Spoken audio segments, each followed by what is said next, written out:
E a nossa primeira questão é o significado, ou o que significam os 4 cavaleiros de Apocalipse, capítulo 6, versículos de 1 a 8. É para esse texto que eu gostaria de chamar a sua atenção nesta noite, Apocalipse, capítulo 6, versículos de 1 a 8. Eu lerei, peço que você acompanhe comigo e mantenha a tua Bíblia aberta nesse texto.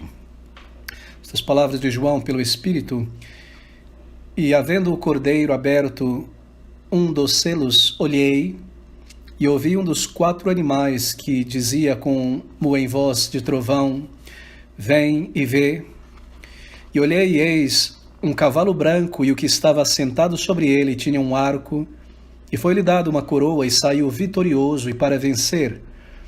E havendo aberto o segundo selo, ouvi o segundo animal dizendo: Vem e vê. E saiu outro cavalo vermelho, e ao que estava sentado sobre ele foi dado que tirasse a paz da terra, e que se matassem uns aos outros, e foi-lhe dado uma grande espada. E havendo aberto o terceiro selo, ouvi dizer o terceiro animal: Vem e vê. E olhei, e eis um cavalo preto, e o que sobre ele estava sentado tinha uma balança em sua mão. E ouvi uma voz no meio dos 4 animais que dizia: Uma medida de trigo por 1 dinheiro, e 3 medidas de cevada por 1 dinheiro. E não danifiques o azeite e o vinho. E havendo aberto o 4º selo, ouvi a voz do 4º animal que dizia: Vem e vê. E olhei, e eis um cavalo amarelo, e o que estava sentado sobre ele tinha por nome Morte, e o inferno o seguia. E lhes foi dado poder para matar a 4ª parte da terra, com espada e com fome, e com mortandade, e com as feras da terra. E havendo aberto o 5º selo, então João passa a descrever, em outro momento agora, a alma dos mártires esperando pela justiça. Bem, queridos, o significado então desses 4 cavaleiros e seus cavalos aqui em Apocalipse. Bem, eles são apresentados, é muito importante começar por esse ponto.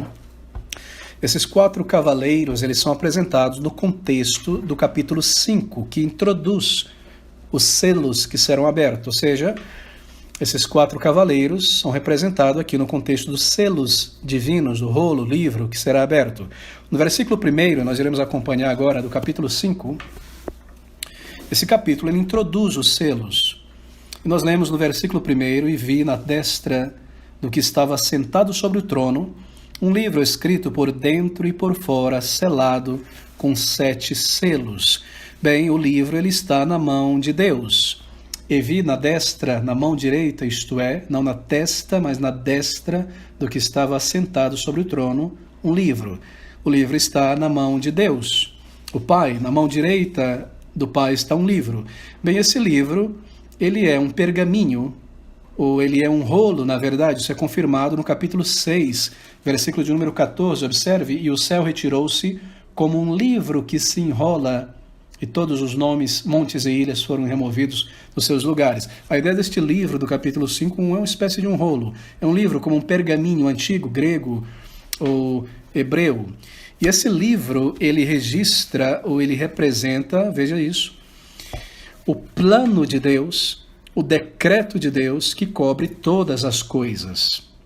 Esse livro, ele simboliza o propósito divino para todo o universo e para toda a história do universo, a história da igreja, a história de todas as criaturas, a obra de redenção de Deus e aquilo que Deus irá realizar ao longo da história. O cumprimento do plano de Deus está registrado ali.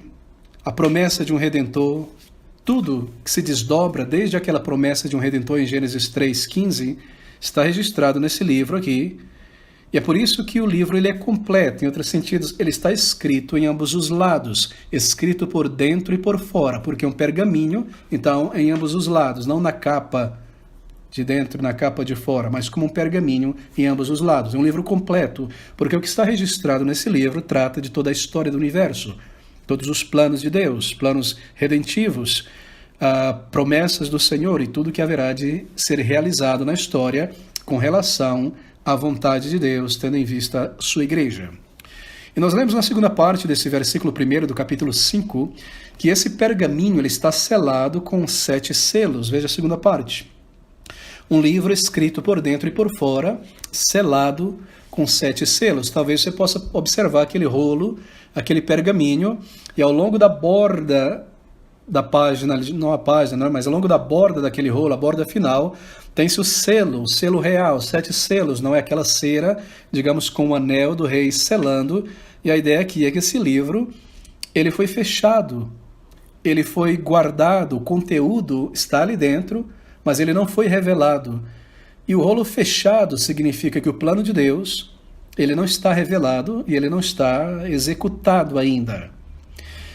De maneira que se esse rolo permanece fechado, se esse livro permanece fechado, então os propósitos de Deus, eles não se realizam, não é verdade?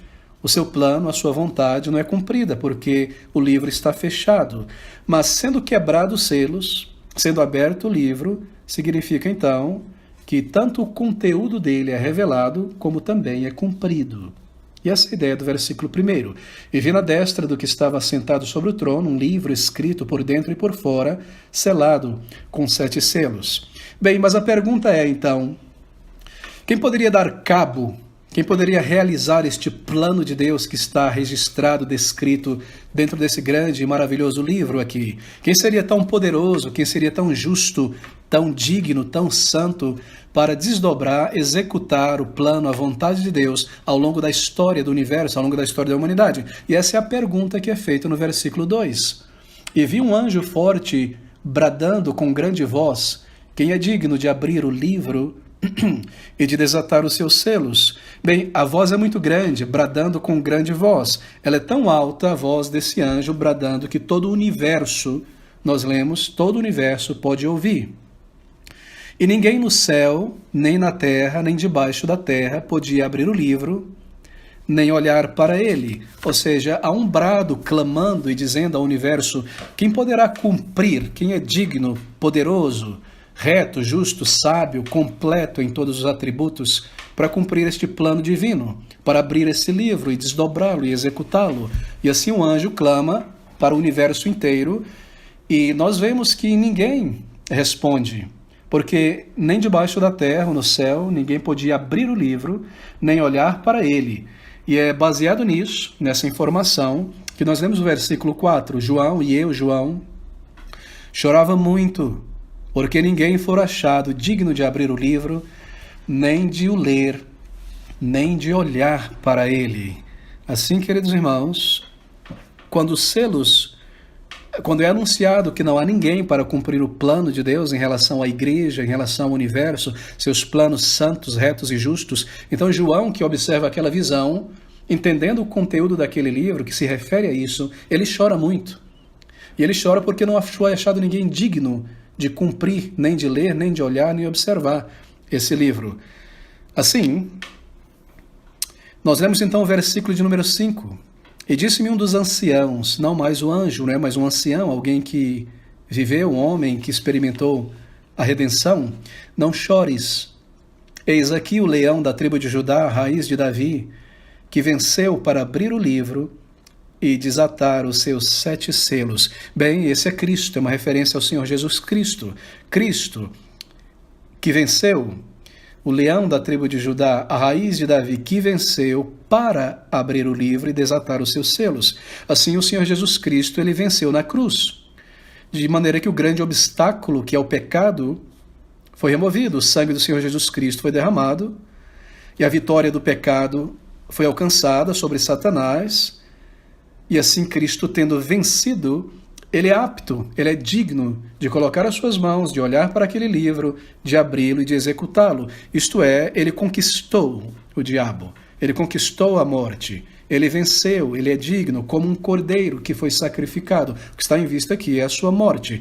E porque ele é digno e porque ele alcançou o direito, então ele tem o direito de abrir o livro e cumpri-lo, isto é, ele tem o direito de reger o universo em concordância com os planos de Deus registrado naquele livro. Por isso, então, o versículo de número 9 ao versículo de número 10. E cantavam um novo cântico, dizendo: digno és de tomar o livro e de abrir os seus selos, porque foste morto e com teu sangue nos compraste para Deus de toda a tribo, língua e povo e nação, e para o nosso Deus nos fizeste reis e sacerdotes, e reinaremos sobre a terra. Aqui está uma explosão de triunfo. Ali está o plano de Deus, um plano de amor, um plano de misericórdia, um plano de justiça contido naquele livro, e ninguém poderia abri-lo, ninguém podia cumpri-lo ao longo da história, executá-lo, e João chora sabendo disso. João, ele derrama suas lágrimas no seu coração, mas vem um ancião e diga: não chores, porque aqui está o Salvador. Ele venceu a morte, o pecado, uma vida perfeita, um sacrifício perfeito, e ele adquiriu o direito de abrir esse livro e de desdobrar, de executar o plano de Deus. E aqui nós temos então a explosão de louvor, de alegria de todo o universo, no versículo 9 e no versículo 10, e cantavam um novo cântico, um cântico de louvor ao Senhor Jesus Cristo, porque ele alcançou a vitória e o direito para realizar isso. Bem, é então nesse contexto, marque isso, dos 7 selos, da abertura deles, que nós começamos então a ler a respeito dos 4 cavaleiros e dos 4 cavalos de Apocalipse. Os primeiros 4 selos que vão ser abertos então agora pelo Cordeiro para cumprir o plano de Deus, sendo executado por Cristo, esses primeiros 4 selos, eles apresentam os primeiros 4, ou melhor, os 4 cavaleiros e a sua missão. Você observa, não é? No capítulo 6, versículo 1, no capítulo 5, perdão, o Senhor Jesus Cristo é digno de abrir o livro. No capítulo 6, versículo 1, imediatamente ele toma o livro e ele começa a abrir esses selos e a realizar o propósito do que está escrito nesse livro. E havendo o Cordeiro aberto um dos selos, olhei e ouvi um dos 4 animais, e a palavra animal aqui deve ser traduzida melhor como ser vivente. Não era necessário um animal, necessariamente um animal que existe nessa terra, mas um ser vivente seria uma melhor tradução. E olhei e eu ouvi um dos 4 seres viventes que dizia, como em voz de trovão: vem e vê. Então, versículo 2, e olhei, e eis um cavalo branco, e o que estava sentado sobre ele tinha um arco, e foi-lhe dado uma coroa, e saiu vitorioso e para vencer. Então ele toma o selo, quebra o primeiro selo, e ali logo imediatamente nós temos a descrição de um símbolo. E os primeiros 4 selos, então, de 7, eles apresentam, então, os 4 cavaleiros. Nós estamos seguindo a ordem do contexto, espero que você esteja acompanhando. Todos esses selos, os 7 selos, eles irão revelar isso: tribulação, perseguição contra a igreja ao longo da história, que é seguida por livramento, proteção e vindicação do povo de Deus. Todos esses selos, eles irão revelar julgamento, tribulação, perseguição contra a igreja, que é seguida por livramento da igreja, proteção da igreja e vindicação da igreja. É importante lembrar isso, que no livro de Apocalipse, nós não vencemos porque nós somos fortes. Lembre disso. Na palavra de Deus, nós não vencemos porque nós somos fortes em nós mesmos, capazes, astutos. Nós vencemos porque nós estamos em Cristo Jesus, porque Ele venceu, porque Ele é poderoso, porque Ele é digno, porque Ele é vitorioso, porque nós estamos nele, nós vencemos. Assim, Cristo nos protege, nos preserva, não nos tirando para fora da tribulação, mas nos guardando nela, nos guardando através dela. O livramento de um crente, o livramento da igreja, não é ser removido da tribulação, mas é ser protegido enquanto passa por ela, enquanto experimenta essa tribulação. Assim, as tribulações lançadas sobre a terra agora, nesses selos, os crentes passam por ela ao longo de toda a história. Mas essas tribulações, perseguições, não podem tocar a alma dos crentes. Nossos corpos sofrerão e têm sofrido perseguição, prisão, por um lado, por um mundo que persegue o povo de Deus, e o nosso corpo também sofrerá, por outro lado, enfermidade, epidemia, pandemia, que é o resultado de vivermos em um mundo amaldiçoado pelo pecado. E aqui está a ideia: os selos se abrem e há julgamento sobre um mundo que persegue a igreja, e a igreja é perseguida, oprimida, maltratada, atacada, e assim julgamento é enviado sobre este mundo. Mas este julgamento, ele também afeta a igreja, não na alma, nem espiritualmente, mas enquanto nós estamos aqui, em nossos corpos. Assim nós somos vítimas, por dizer, da perseguição humana, por um lado, contra a igreja, contra Cristo, e também das misérias e tragédias naturais que afetam este mundo pecador, que está sob a maldição do pecado, onde nós vivemos. Certo? A nossa salvação ela é espiritual. Ela não é necessariamente física ou material. A nossa salvação descrita na Bíblia, ela é espiritual. E nós lemos que os crentes ao longo da história, eles são martirizados, eles são presos, eles são perseguidos, eles são desprezados, embora a morte física irá tocar seus corpos, seus bens, não irá tocar suas almas. Assim, nós passamos pela tribulação, por todas elas, mas nós somos preservados em nossa salvação, em nosso espírito. Estas coisas não podem destruir nossa alma, nosso status espiritual de povo de Deus, redimido em Cristo Jesus. Ok? Esse é um princípio importante aqui nesses 7 selos. Bem, agora os 4 cavalos e seus cavaleiros. Versículos de 1 a 2, então, o primeiro deles, e havendo o cordeiro aberto um dos selos, olhei e ouvi um dos 4 animais, ou seres viventes, que dizia como em voz de trovão, vem e vê. E olhei, e eis um cavalo branco, e o que estava assentado sobre ele tinha um arco, e foi-lhe dado uma coroa. Esse arco aqui é um que acompanha uma flecha, não um arco no sentido de um arco-íris ou algo do tipo. E foi-lhe dado uma coroa, e saiu vitorioso e para vencer. Em outra passagem, o cavaleiro recebe também uma espada. Bem, quem é este cavaleiro? Queridos, esse é um símbolo, isso é bastante óbvio, um símbolo de Cristo, claro, é um símbolo do Senhor Jesus Cristo. E isso aqui está de acordo com a ordem dos eventos que vão se seguir. Porque, veja, Cristo, ele aparece vencendo, não é? E espalhando o seu evangelho. Nós lemos que ele, versículo de número 2, foi-lhe dado um arco e saiu vitorioso. Ele já sai vitorioso. Não é que ele sai indeciso se vai vencer ou não, ele já sai vitorioso, o jogo já sai decidido. Saiu vitorioso e também para vencer. Então ele aparece já como vitorioso para vencer. Por que ele aparece como vitorioso aqui? Bom, por causa do versículo capítulo 5. Ele é o cordeiro que venceu Satanás, o diabo, a morte e o pecado. Então, ao desdobrar a história, desde a sua vinda ao seu retorno, ele já é vitorioso e ao longo da história ele segue vencendo, conquistando terreno, ganhando almas, impondo o seu reino universal sobre o mundo. Universal no sentido de que a igreja está em todas as nações. Assim, Cristo aparece vencendo e espalhando o seu evangelho. E na sequência, o que nós temos então? Perseguição contra o seu corpo, que é a igreja. E aqui está um princípio, meus irmãos.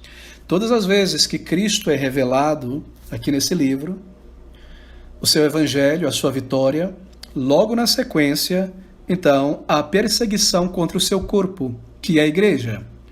Em outras palavras, Cristo venceu Satanás, a morte e o pecado na cruz, ele ressuscitou e subiu ao céu. O seu corpo não físico não está mais aqui na terra, Satanás não pode colocar suas mãos fisicamente nele, como ele fez quando ele estava aqui, para matá-lo, para feri-lo, para desprezá-lo. O que ele faz então? Bem, ele põe as suas mãos no corpo de Cristo, que é a igreja. Satanás mira contra a igreja. Assim, todas as vezes que a vitória de Cristo é revelada no livro, o seu evangelho é propagado, vitória pelo evangelho por Cristo, então nós temos perseguição contra Cristo, perseguição contra o corpo de Cristo. Essa é uma ordem de acontecimentos ao longo desses símbolos. Sempre na sequência vem perseguição contra seu corpo, a igreja. E aqui isso está acontecendo, veja. Primeiro vem o cavalo, o cavalo e o cavaleiro, que representam Cristo, e na sequência o que nós temos? Nós temos outros 3 cavaleiros, que trazem juízo sobre a terra. Sempre que Cristo aparece, Satanás se ocupa, não é? Se levanta, começa a trabalhar. O que significa que a tribulação, ela sobrevém à igreja. Sempre depois que o evangelho é pregado, Cristo é manifestado no mundo, tribulação vem. Bem, esse cavaleiro é Cristo e sempre deve ser uma compreensão, essa compreensão, deve ser clara, que é ele aqui representado. Porque o livro de Apocalipse, como um todo, nos mostra que esse cavaleiro é Cristo. Primeiro, veja os símbolos. Esse é um livro de símbolos. Verdades espirituais estão sendo representadas de uma maneira simbológica, não é? Uma simbologia aqui. A cor branca do cavalo. Na Bíblia, branco é associado a santo, santidade, celestial. Nós temos na Bíblia vestes brancas, nuvem branca, pedrinha branca. Tudo isso é uma referência à santidade, a algo celestial, a vitória, a algo puro. E assim, o cavaleiro que se assenta vestido de branco, que se assenta sobre o cavalo branco, ele não pode ser Satanás. Ele não pode ser o anticristo vindo destruir. Esse é Cristo. Esse é ele representado. Vitória. Veja que o cavaleiro, ele recebe uma coroa, não é? E essa coroa se harmoniza com Apocalipse capítulo 14, versículo 14. Observe. E olhei e eis uma nuvem, branca, e assentado sobre a nuvem, um semelhante ao Filho do Homem, esse é um título de Cristo, que tinha sobre a sua cabeça uma coroa de ouro e na sua mão uma foice aguda. Aqui está então. Ele venceu. Esse é Cristo. E sempre que a palavra vencedor aparece aqui, então é uma referência a crentes, ou melhor, a Cristo e também a crentes. Essa é uma outra prova de que esse cavaleiro é o Senhor Jesus Cristo. E essa interpretação de que esse cavaleiro no cavalo branco é Cristo, em Apocalipse 6:2, também está em harmonia com o capítulo 19, versículo 11. Veja o que está escrito lá. Apocalipse 19, versículo 11. E vi o céu aberto, e eis um cavalo branco, e o que estava assentado sobre ele chama-se Fiel e Verdadeiro, e julga e peleja com justiça. Percebeu? Esse é o Senhor Jesus Cristo. É ele quem aparece nessas várias passagens.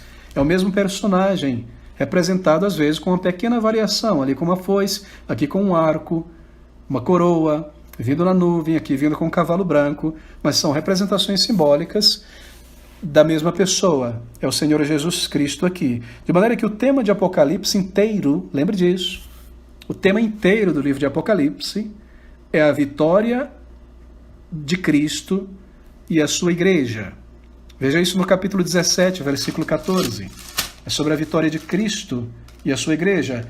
Estes combaterão contra o Cordeiro, isto é, o mundo, Satanás, suas hostes, e o Cordeiro vencerá, porque é o Senhor dos senhores e o Rei dos reis. Vencerão os que estão com ele, chamados e eleitos e fiéis. O tema de Apocalipse inteiro é a vitória de Cristo e sua igreja. E aqui Cristo, como cavaleiro, ele é representado, trazendo a sua vitória, uma vez que a história está começando a se desdobrar. Desde a sua morte e ressurreição, ele sai vencedor e a sua igreja está vencendo com ele. Bem, veja comigo o Salmo, por exemplo, 45, Salmo 45, versículo de 3 a 5, um texto do Antigo Testamento, coadunando com essa verdade de que o livro de Apocalipse é a vitória de Cristo e sua igreja. Salmo 45, de 3 a 5, um salmo que aponta para Cristo. Cinge a tua espada à coxa, ó valente, com a tua glória e a tua majestade.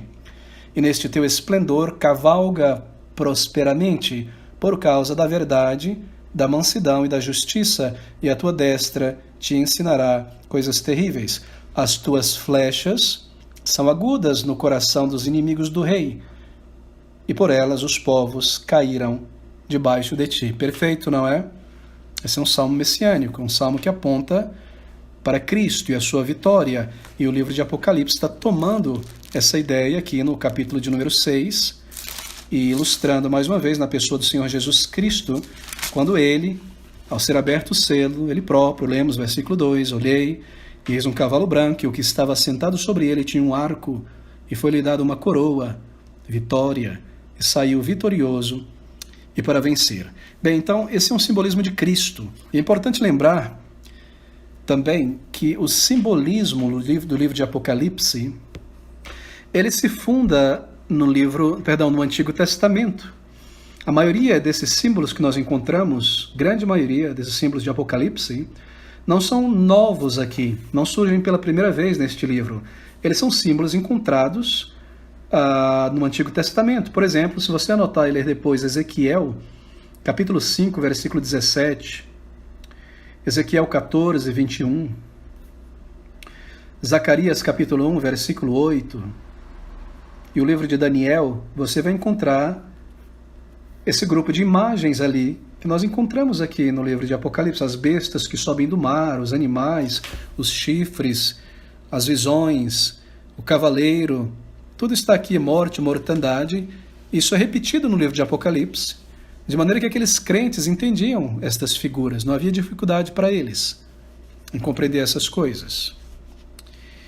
E assim, é dessa maneira que nós entendemos também esses 4 cavaleiros de Apocalipse e seus cavalos. São representações que já existiam, que já existem no Antigo Testamento. Bem, antes de passar para os outros 3 cavaleiros, deixe-me explicar algo aqui importante. Esses próximos 3 cavaleiros, nós lemos sobre coisas terríveis. Mas lembre-se, todos eles servem Cristo e os seus propósitos, ok? O cavaleiro, no primeiro cavalo, vermelho, no preto e no amarelo, e tudo que eles irão realizar, eles servem Cristo e seus propósitos. Não perca de vista que eles são enviados por Deus. Lhes é dado o poder para realizar o que eles vão realizar sobre a terra. Isso não é algo aleatório, contrário à vontade de Deus que está acontecendo ali. É Deus quem dá a eles esse poder e esse propósito. E segundo, é importante mencionar aqui que há um paralelo entre esse capítulo 6 de Apocalipse e o capítulo 24 de Mateus. Vocês se recordam que Mateus 24 descreve os sinais que antecedem o retorno de Cristo. Aqueles sinais que antecedem a sua vinda, ok? E você observa lá, e nós estudamos sobre isso no passado, que há sinais lá em Mateus 24, sinais que apontam para a vinda de Cristo, que se referem à humanidade em geral. Veja, por exemplo, Mateus 24, 7. Deixa-me ler apenas 1 ou 2 versículos aqui para clarear o que estou dizendo. Mateus 24, 7. Desses sinais que antecedem a vinda do Senhor Jesus Cristo, há sinais que se referem à humanidade como um todo, e sinais que dizem respeito mais diretamente à igreja, que tocam a igreja. Mateus 24, 7 são sinais que tocam a humanidade como um todo, porquanto se levantará nação contra nação, e reino contra reino, e haverá fomes e pestes e terremotos em vários lugares. Isso toca a humanidade como um todo. Agora, há sinais também, no final dos tempos, que tocam mais particularmente a igreja. Versículo de número 9 agora. Então vos hão de entregar para seres atormentados, e matar-vos-ão, e sereis odiados de todas as nações por causa do meu nome. Bem, por que eu estou apontando esse paralelo de Apocalipse 6 com Mateus 24? Bem, porque o que irá acontecer no mundo através desses próximos 3 cavalos e cavaleiros afetará o mundo como um todo, em geral, mas também afetará a igreja de maneira particular, ok? Marque isso. Aquilo que irá se desdobrar agora com os 3 próximos cavaleiros são coisas que afetarão o mundo, a humanidade como um todo, salvos e não salvos, mas também afetará a coisas aqui que apontam para o crente, para a igreja. Irá afetar a igreja de maneira particular. Portanto, há tribulações aqui que recairão sobre a humanidade, que também afetam os salvos que estão aqui nessa humanidade, neste mundo. Mas há tribulações que serão descritas nesses próximos 3 cavalos, que têm referência somente aos salvos e não à humanidade. Ok? Mantenha isso em mente, conforme nós seguimos aqui pelos outros 3 cavaleiros. Há tribulações que se desdobrarão aqui, que cobrirão a humanidade, afetarão o mundo inteiro, mas há tribulações que afetarão somente os crentes. Somente os crentes sofrerão tribulação de perseguição por causa de Cristo. O mundo não sofrerá. Mas o mundo sofrerá grandes tribulações econômicas, físicas, naturais, e o crente também estando aqui nesse mundo.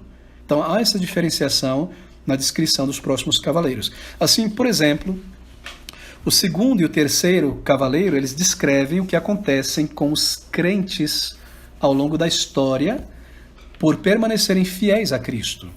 Enquanto que o 4º cavaleiro, ele expõe o que os filhos de Deus experimentam junto com o resto da humanidade. Ok? Vamos marcar e guardar esse ponto aqui. Bem, o 2º cavalo e cavaleiro, versículos de número 3 a 4, Apocalipse, estamos no capítulo 6. E havendo aberto, observe, o 2º selo, os 4 primeiros selos, revelam os 4 cavaleiros. O primeiro selo aberto revelou Cristo, que veio, morreu, venceu, ressuscitou e segue vencendo através da sua igreja ao longo da história. E havendo aberto o segundo selo, ouvi o segundo animal, o ser vivente, dizendo: vem e vê. O selo foi aberto, vem, dá uma olhada aqui dentro do livro. Veja o símbolo.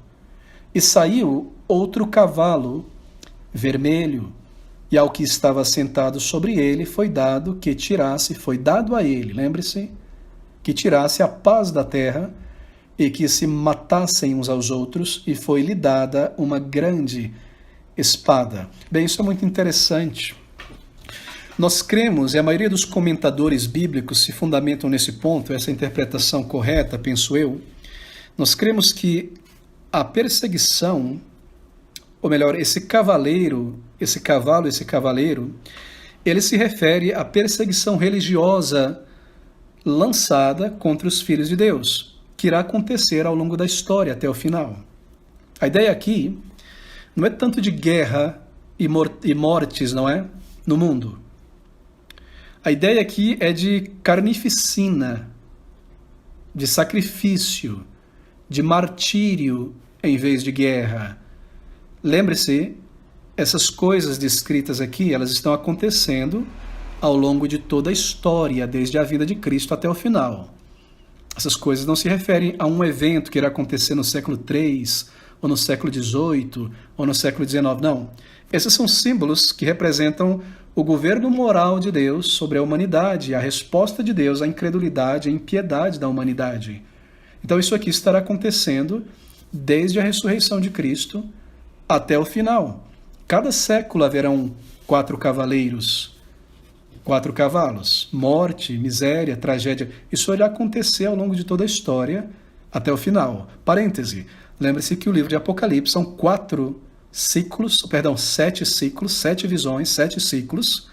Cada um deles é um ciclo que vai do início da história ali, do cristianismo, até o final. Em outras palavras, da primeira vinda de Cristo até o final. Cada um desses ciclos, cada um dessas visões, 7, repete toda a história da primeira vinda até o final, a partir de um ângulo diferente.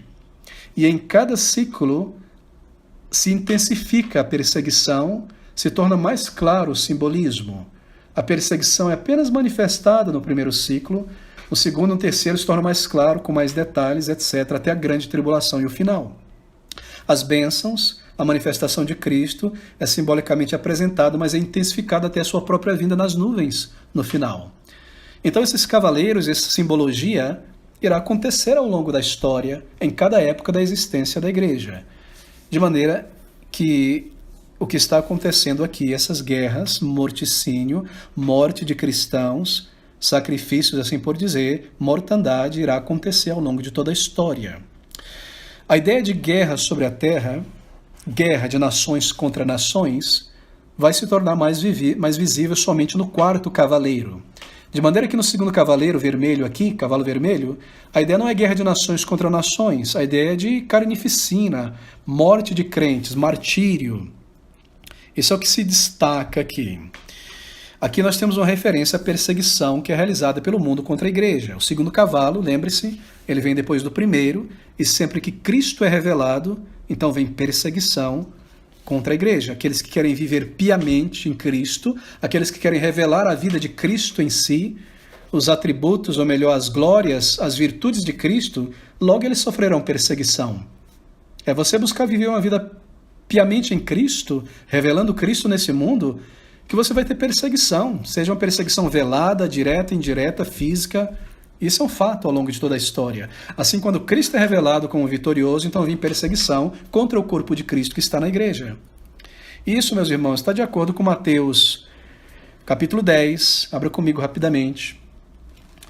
Mateus, capítulo 10, versículo do número 35, por exemplo, 34 e 35. Que perseguição, espada aqui, ela vem contra o povo de Deus. Ela vem contra cristãos. Mateus capítulo 10, versículo 34 e 35. Porque eu vim pôr em dissensão o homem contra seu pai, e a filha contra sua mãe, e a nora contra a sua sogra, e assim os inimigos do homem serão os seus familiares. Veja o versículo 38. E quem não toma a sua cruz e não segue após mim não é digno de mim. Quem achar a sua vida, perdê-la-á.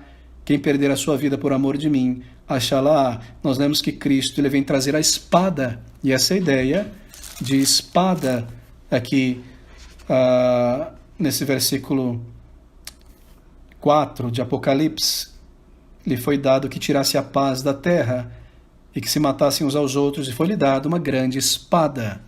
Essa ideia. Seguir a Cristo pode significar ter a espada levantada contra você, e essa espada aqui, ela é dada ao cavaleiro.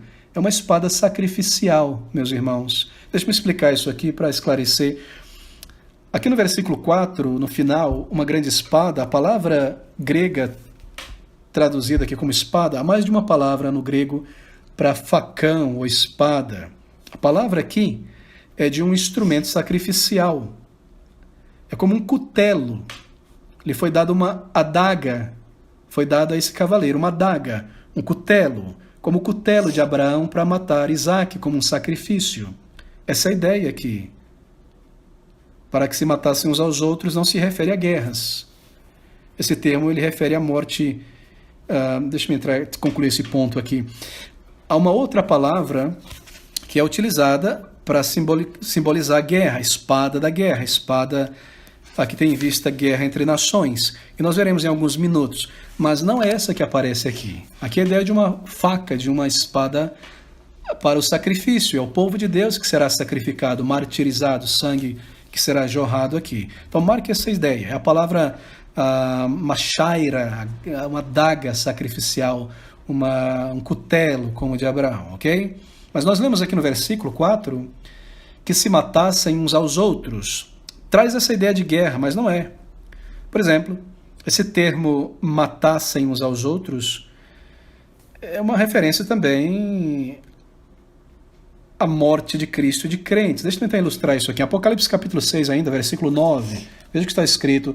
E havendo aberto o quinto selo, vi debaixo do altar as almas dos que foram mortos por amor da palavra de Deus. Essa é a mesma ideia do versículo 4, que se matassem uns aos outros. Veja o versículo 18, o capítulo 18, perdão, versículo 24, ainda de Apocalipse, é a mesma ideia de matança de cristãos. 18, 24. E nela se achou o sangue dos profetas e dos santos e todos os que foram mortos na terra. Essa é a ideia aqui do versículo de número 4. A morte, o carnificínio de crentes em Jesus Cristo. A questão principal aqui é uma perseguição religiosa. Bem, lembre-se de que o Apocalipse, ele foi escrito inicialmente, primariamente, não é? A crentes reais que existiam no primeiro século. E se você estuda um mínimo da história do cristianismo no primeiro século, o que você vê é sangue jorrando. E esse texto, esse simbolismo é dado para confortar aqueles crentes. O cavalo vermelho, o cavaleiro no cavalo vermelho não se refere a uma pessoa em particular, também não. Como no caso de Cristo no cavalo branco. Todos os períodos da história, nós teremos um cavalo vermelho e seu cavaleiro operando, porque o mundo está sempre perseguindo a igreja. A paz é retirada. Lá em Mateus 10, 34, Cristo veio trazer a espada, mas é a espada sacrificial, a adaga do cavaleiro. E lembre-se, irmãos, tudo isso está na mão de Cristo. Em outras palavras, Ele permite isso. Deixa-me passar então na sequência, porque o nosso tempo corre, para o cavalo preto. Versículos 5 a 6. E havendo aberto o terceiro selo, ouvi dizer o terceiro animal, o ser vivente, vem ver.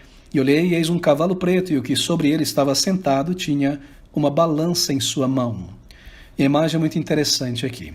E ouvi uma voz no meio dos 4 animais, ou 4 seres viventes, que está chamando João em cada momento para ver o selo e o próximo cavalo, que dizia: uma medida de trigo por um dinheiro, ou denário, e 3 medidas de cevada por um denário, e não danifiques o azeite e o vinho.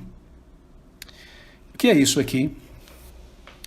Bem, nós vemos aqui que é referente a comprar pão, não é? Trigo, cevada, por peso.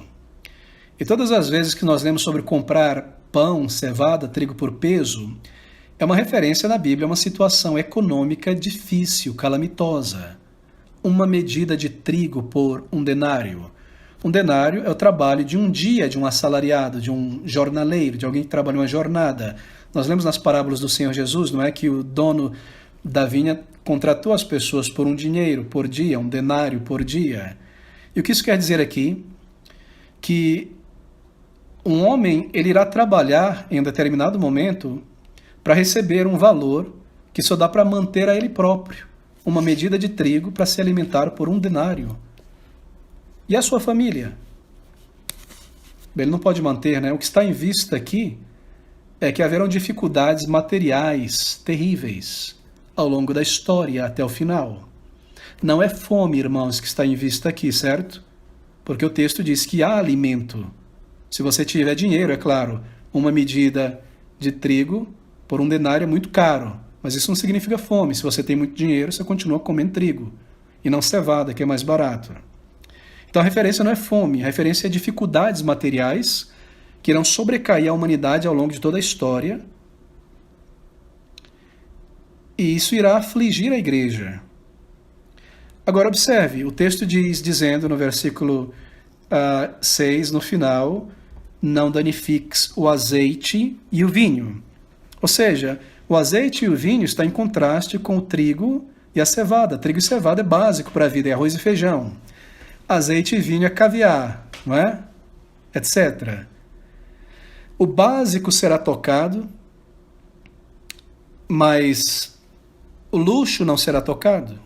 O conforto da vida, ainda há bastante suprimento para quem pode ter aqui. Não foi tocado, o anjo não irá tocar, ou melhor, o cavaleiro não irá tocar nessas coisas.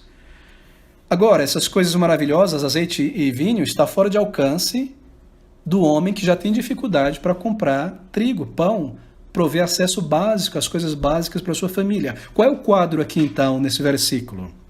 O quadro é o seguinte: nós vemos o rico usufruindo de comida em abundância e todos os confortos da vida. O vinho e o azeite não são tocados pelo cavaleiro, não é? E o pobre, ele mal tem o suficiente para manter o corpo em pé. O que João tem em vista aqui são os crentes ao longo da história, meus irmãos. Os crentes do primeiro século eram pobres, muito, muito pobres. E eles eram muitas vezes, por causa da perseguição, lembra o contexto da perseguição, o cavaleiro é enviado. Eles eram muitas vezes, por causa da perseguição por amor a Cristo, expulsos das suas sociedades de trabalho, perdiam o emprego, eram lançados fora de famílias, perdiam a herança e a consequência era pobreza, grande pobreza, carestia, vivendo no básico.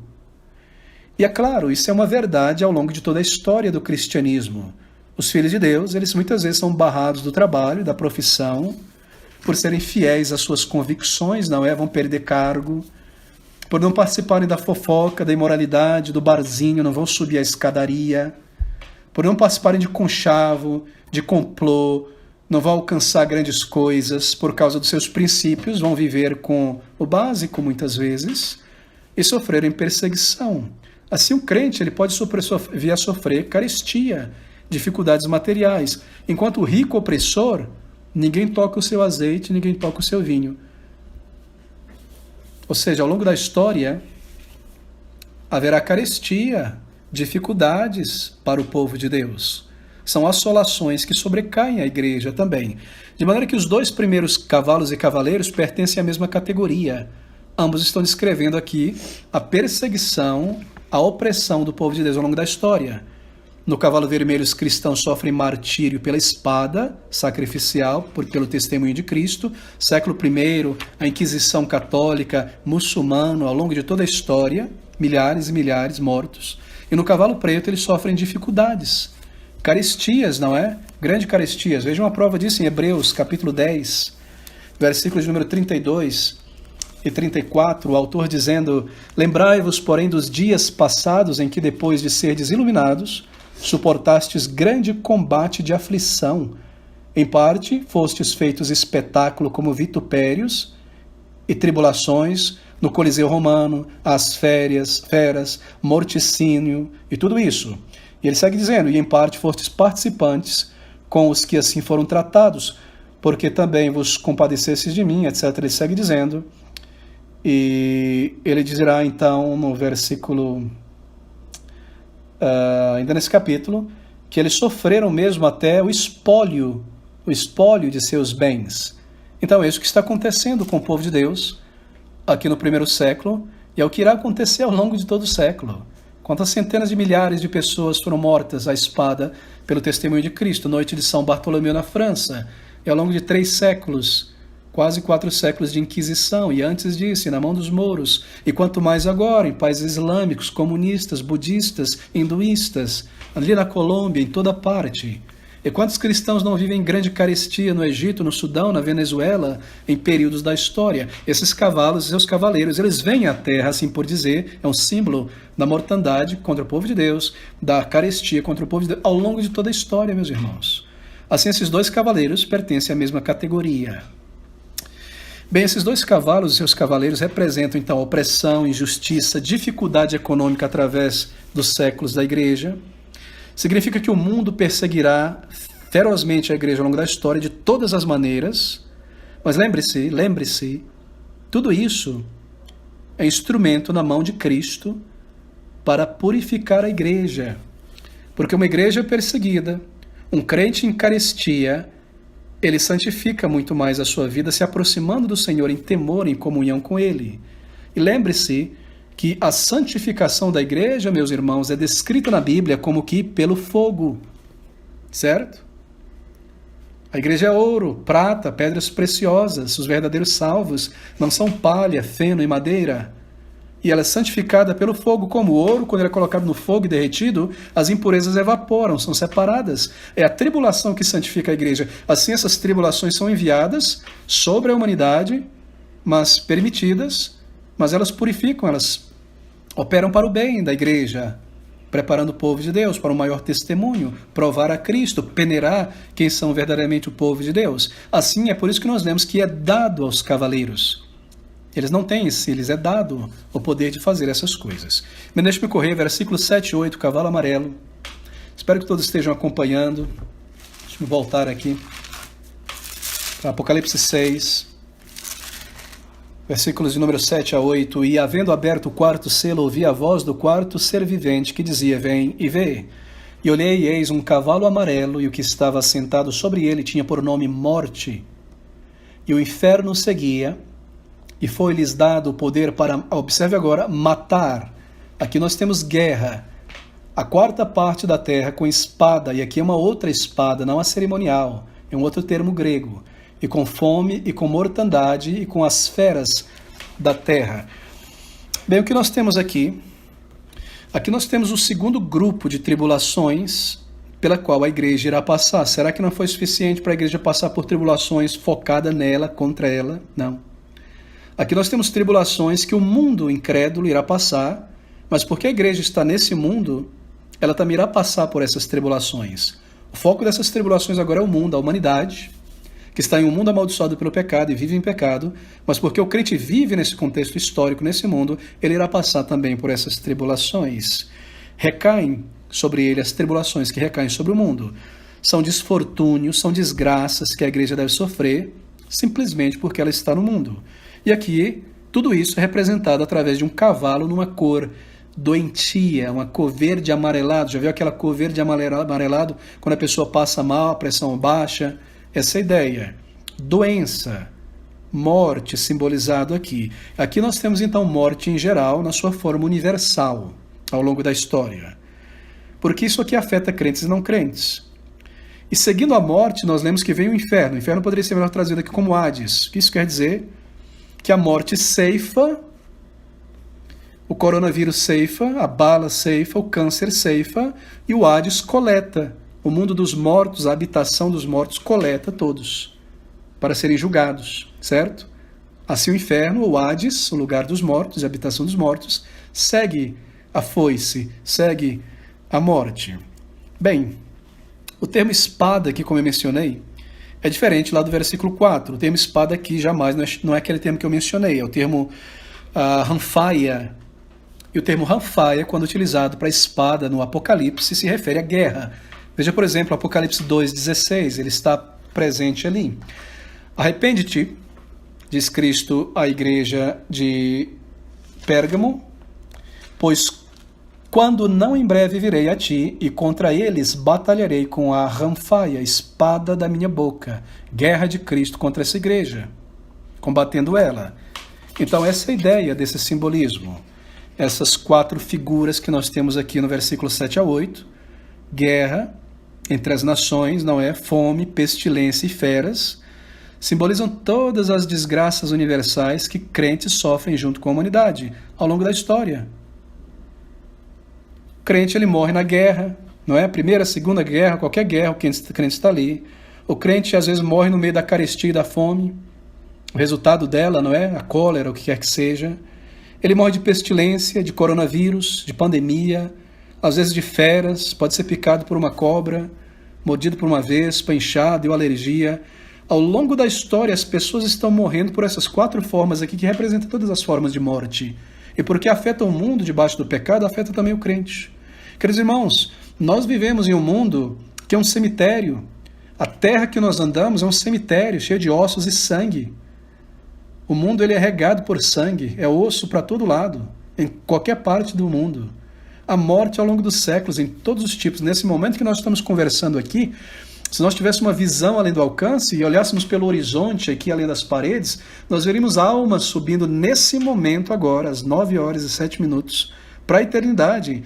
Gente em hospital, gente debaixo de caminhão, gente na água, gente no fogo, gente morrendo em casa. As almas estão subindo, morte está acontecendo no mundo inteiro. Por praga, por peste, por leão, por coronavírus, por bala, por traição, todo tipo de coisa. Isso acontece ao longo de toda a história. Deus está enviando isso desde a vinda de Cristo para cá, e isso vai se intensificando, como nós vimos no estudo sobre o final dos tempos. Ok? Bem, deixa-me concluir então aqui. Claro que no caso dos salvos, o Senhor, mais uma vez, ele usa essas calamidades para a santificação do seu povo. E aí nós lembramos da importância, entre muitas coisas, de compreender essas verdades, que nosso mundo não é aqui. Esse mundo é um barco furado. Nosso chamado não é reformar a humanidade com uma arte calvinista, uma política calvinista, uma economia calvinista e implantar uma nova sociedade, uma teonomia. Não, é chamar pessoas para virem a Cristo, porque esse barco está se afundando. Sim, como crente individual, eu faço o meu melhor. Onde eu estou, luto pelo direito dos bebês, reciclo o meu lixo, faço o meu melhor. Mas a função da igreja não é social, é evangelística. Essa é a nossa bandeira. E nós aprendemos isso aqui. Sempre haverá morte, sempre haverá pobreza. Os pobres, disse Salvador, sempre o tereis convosco. Sempre haverá desigualdade social. Até o final. E nós lemos isso aqui em Apocalipse.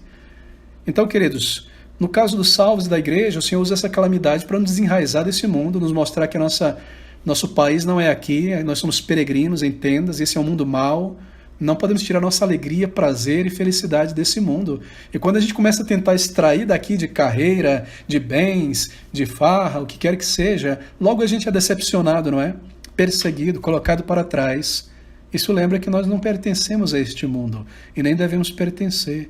Assim é uma incongruência um crente mundano, um crente carnal, como nós vimos domingo passado na palavra de Deus.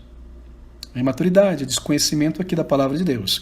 Bem, eu concluo aqui esse tema. Esses são o significado, então, desses 4 cavaleiros e seus cavalos. O cavalo branco representa o Senhor Jesus Cristo. Ele sai vitorioso já e vencendo. A igreja vencerá ao longo da história até o final. O evangelho se espalhará, as portas do inferno não prevalecerão contra a igreja.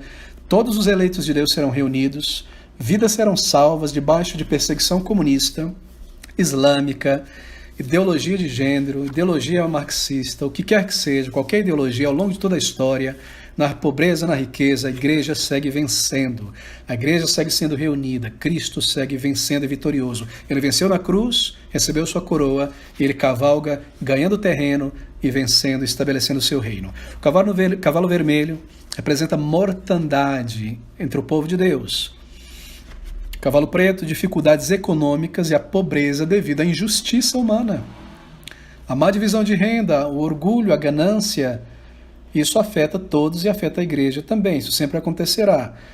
O segundo e o terceiro símbolos representam a perseguição que é infligida pelo mundo contra a igreja. O segundo e terceiro cavalos.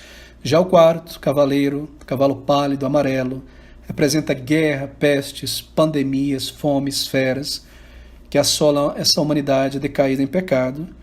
Representa as desgraças comuns da humanidade, da perspectiva de seus efeitos sobre o povo de Deus.